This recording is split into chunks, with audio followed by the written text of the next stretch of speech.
All right. Is everyone ready? All right, Spartans win their season opener tonight, 35-18. We're joined by head coach Brent Brennan. Coach, if you want to start us off with an opening statement, we'll open it up for questions. Okay. Sorry, I had to get some water. My voice is a little shot. This was a great win for us.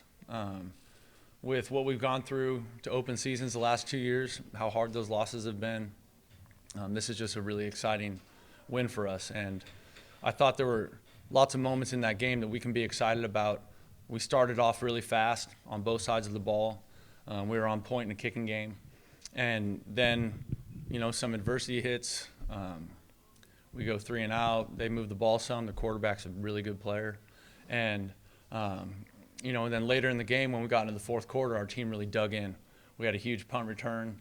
We had a big interception return that really kept that ball on their side of the field, or on our side of the field, and continued to eat clock, right? And so, Ethan Aguayo was lights out, as he always is. What an incredible young person, and just an awesome part of our football team. I thought Josh Love was really efficient with the football. I thought it was fun to see Nick Nash get in there for a series and do some stuff. I didn't like the way that series ended, but that's going to be a very teachable moment for him, not exposing the ball as you go into the end zone. But the biggest thing for me is that all offseason we talked about finishing. And when it looked like that was going to be hard for us, right, we're up 10. I'm not sure how much time was on the clock. But all of a sudden, we made big plays in that moment to give us a chance to win. With Bobby's interception, and then we ran the ball just to eat clock, and we ran the ball in for a touchdown. So it was a really exciting win for us. The players are really fired up, as am I, and I'm really proud of this team. I love this team. They're fun to coach, and tonight we took the first step in a direction we've been breaking our tails to go for 2 years. Questions to Coach? Coach, obviously year 3 is always kind of viewed as a big one for a coach. To get it started off with a win, how important was that just to start building some momentum early on? I think it's huge.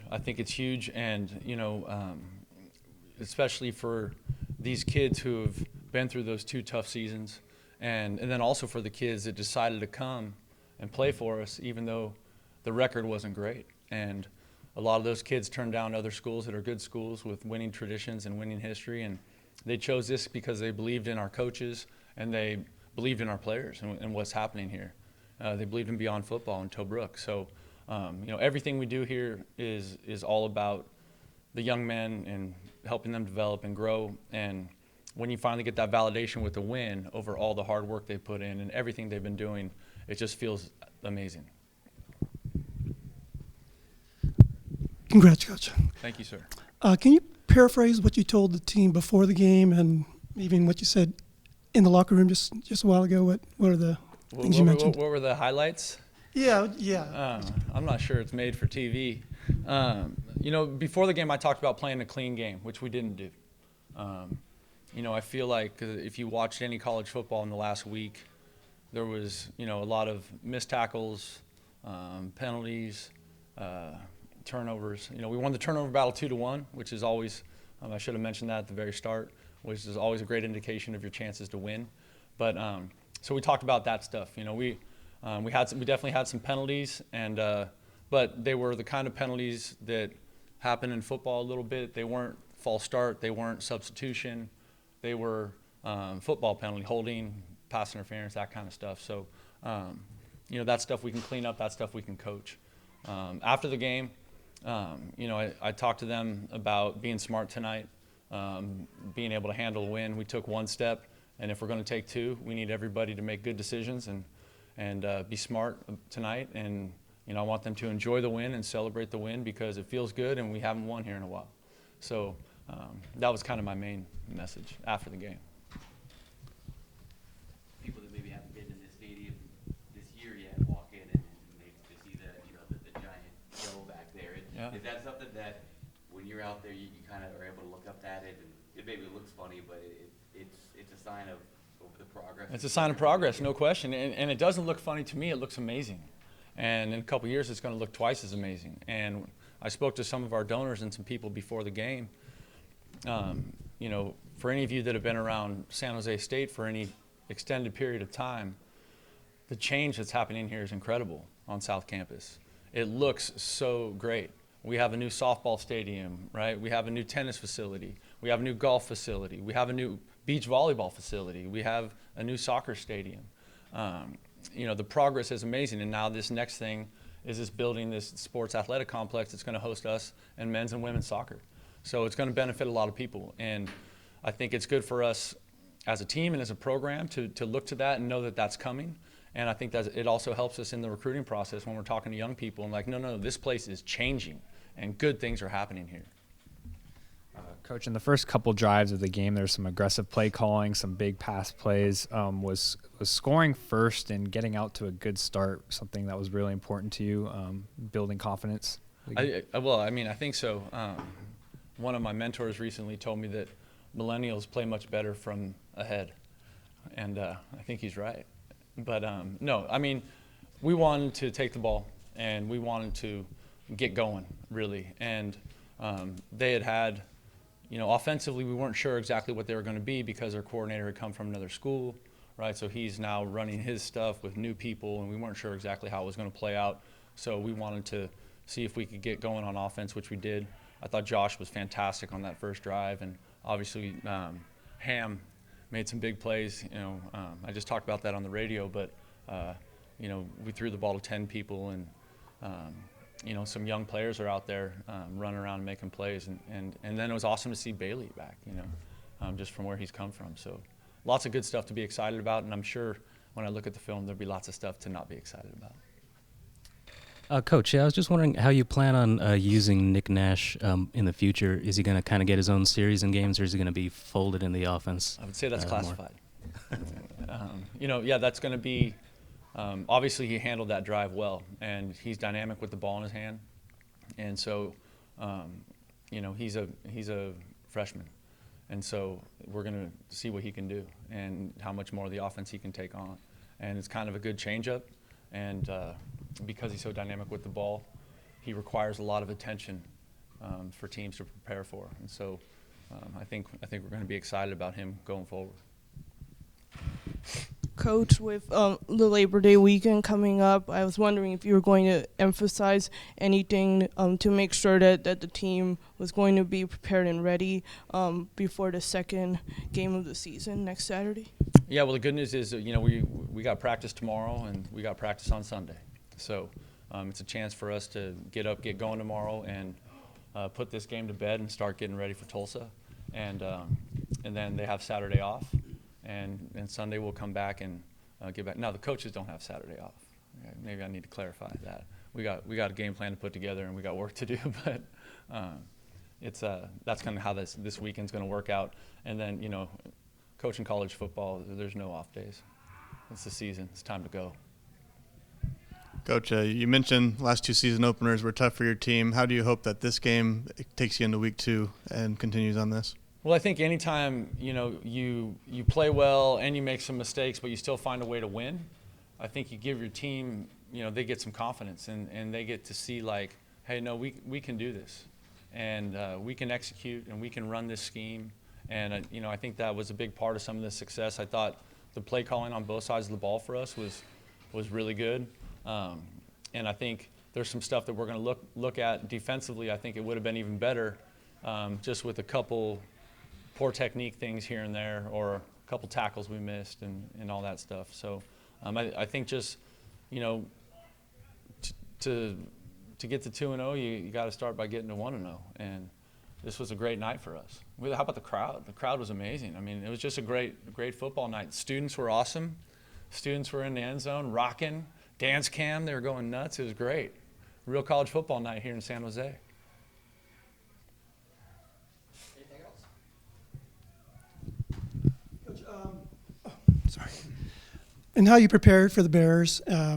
They came out fast, obviously, and then they try to switch it up on you. But it seems like, as far as you keeping up with them, you were doing that. Is there anything? Right. Was it clicking on all cylinders as far as the coaches were going? Well, I think I thought Coach McGiven called a great game, and like I mentioned earlier, I thought Josh did a really good job of managing it. That's kind of the next step that Josh has made, is he's got a little more control, a little more autonomy out there at times if he needs it. But we're a tempo team, and there's going to be times where we go really fast and there's going to be times when we go really slow. And, we think that gives us a chance to either get in a good call or to catch somebody off guard if we're playing with good tempo. And obviously they did the same thing to us. But I thought our defense was amazing. Ethan Aguayo walked in. He tackled everybody tonight. And Bobby Brown, maybe had the play of the game. Derek Deese might argue with that with his touchdown grab on the inside fade ball. But Bobby's play was huge at the timing of the game it happened. If he's a little faster, he might score.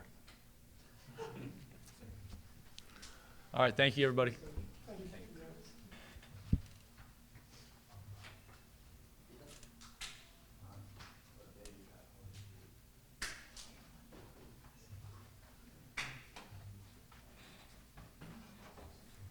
right, we're joined now by Ethan Aguayo. Any questions for you?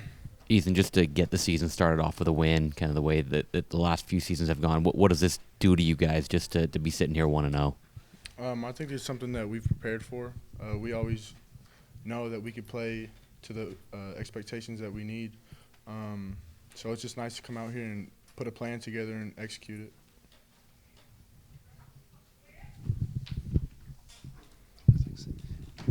So Ethan, as far as like a first real game versus practice, is there a conditioning difference when you're out there? I mean, in real game, and do you feel like all the preparation you did it left you like 100% all through the game, or did you lose any energy? I'm just kind of curious on how you felt condition-wise out there in the first real contact. Yeah, I felt pretty good. We're always emphasizing conditioning after practice, so it's something we've always prepared for. We do a little running after practice, so just to get our wind in the beginning of the week, and so we're prepared for the fourth quarter just to finish. So.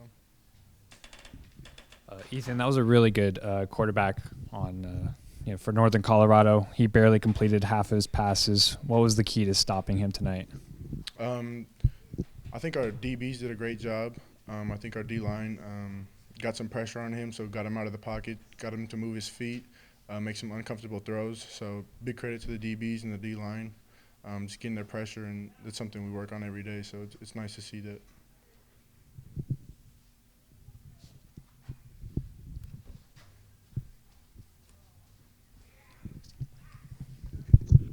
So Coach he talks about senior leadership and the importance of it. Compared to last year, and obviously you're leading the team as a senior, what effect do you feel like you're having with the other players in the team as far as a defensive captain, defensive leader? Just trying to be a voice on the field, understanding situations, bringing notice to it, encouraging my teammates when we're feeling down a little bit. So just trying to pick everyone up and just kind of make sure we're all on the same page. It's also making 20 tackles. Yeah.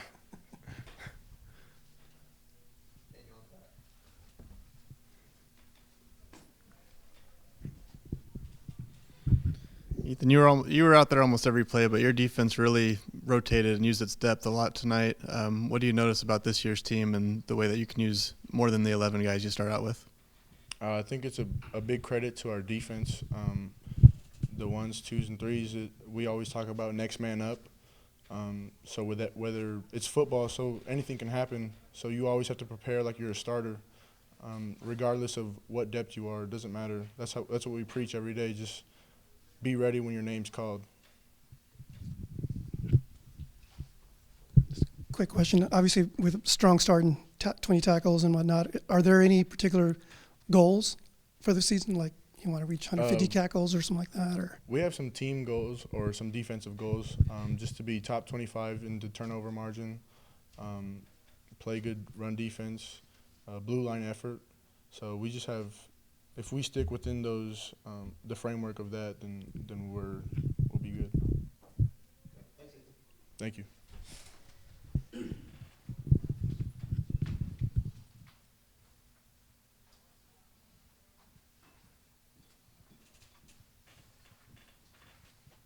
joined next by Josh Love. Questions for Josh? Raise your hand.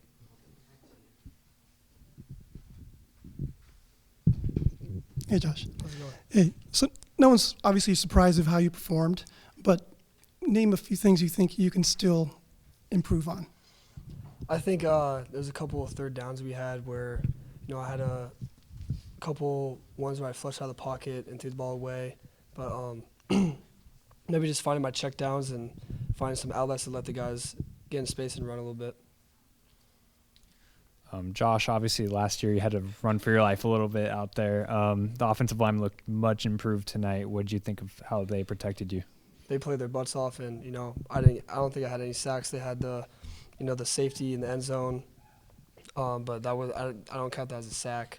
Tough spot down there, having 99 yards to go, but they played really well tonight. I think we're on the same page with protections and stuff, and it pays off. Josh, can you just talk about your connection with Isaiah Hamilton tonight? I think Isaiah got more of his feet wet tonight, playing the most he's played since he's been here, a youngin, and he's really put the work in this offseason, and I've gone with him, and just getting that connection down, and he's a hell of a player, and he's making some plays. Josh, can you describe the night and day difference of how you guys are feeling right now compared to this time last year? Yeah, I think it's kind of had a similar schedule with starting off with the D1 AA. Obviously this year we got the win. I think we just need to not stay so high and keep the even keel attitude. And we got Tulsa next week. Got to move on and just keep going forward. This was the most rushing yards the team has had Right. since 2017. How much easier does that make your job when the rushing game's going? When you get the running game going, it opens a lot of stuff downfield, and they start to back off with pressure, or they start to bring pressure too as well. They kind of mix it up, and you find little dinks and dumps around in the perimeter, and it really helps with the passing game for sure. You scored that touchdown on the first drive. When you've been preparing for a season, all off season, all that, how much does that help first drive to be able to have that immediate success and just kind of settle your guys' nerves a little bit? That was I thought that was really important for this game. Starting off fast and getting that first touchdown, first drive, and it kind of set the tone for sure. I mean, that's our goal every drive, is put points on the board. Anything else? Thanks, Josh. Thank you.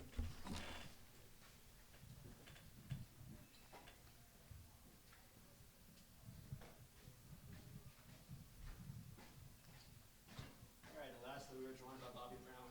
So, questions for Bobby.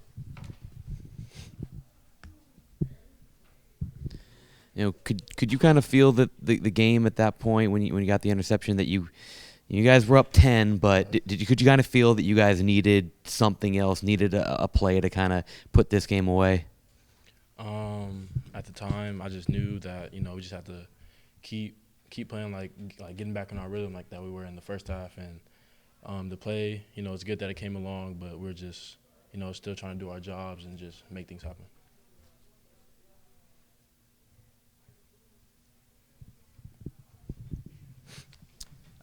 Can you just talk about how you and the rest of the defense kept their quarterback kind of at bay, through the whole game? As a defense, as a whole, we just, we came in the game just knowing that we're going to keep that blue line, keep that 100, and just keep the pressure on them, really just do our assignments, do what we're supposed to do, and just, things will work out.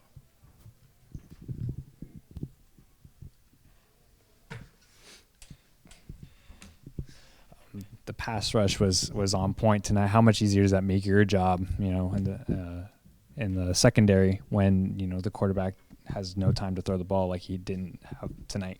Yeah, having our D-line that, can really get back there, from even the linebackers to the D-line, it just makes secondary, our time. We don't have to cover as long. It just makes it a lot easier on us.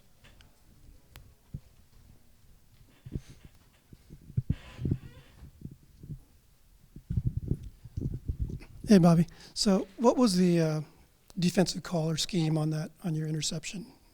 We were, in a Packer, so with that, it's kind of like a cover 4, except to the trip side that corner's manned up, and then so I seen 2 outs, I seen the running back come out, and I just decided to try to play in between because I knew he was gonna try to pop it, and then June, he tackled the quarterback mid throw, so that's why I came out kind of bobbled, and then just made a play on the tip. We could hear a little bit of it from here, but can you just kind of take us inside that winning locker room? What was it like in there? Just fired up, amazed, just really, really fired up because, we're trying to really, change the culture and do big things this year. Anything else? Thanks, Bob. Yep.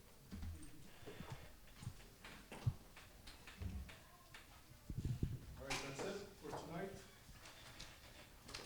This box is open until 1 a.m.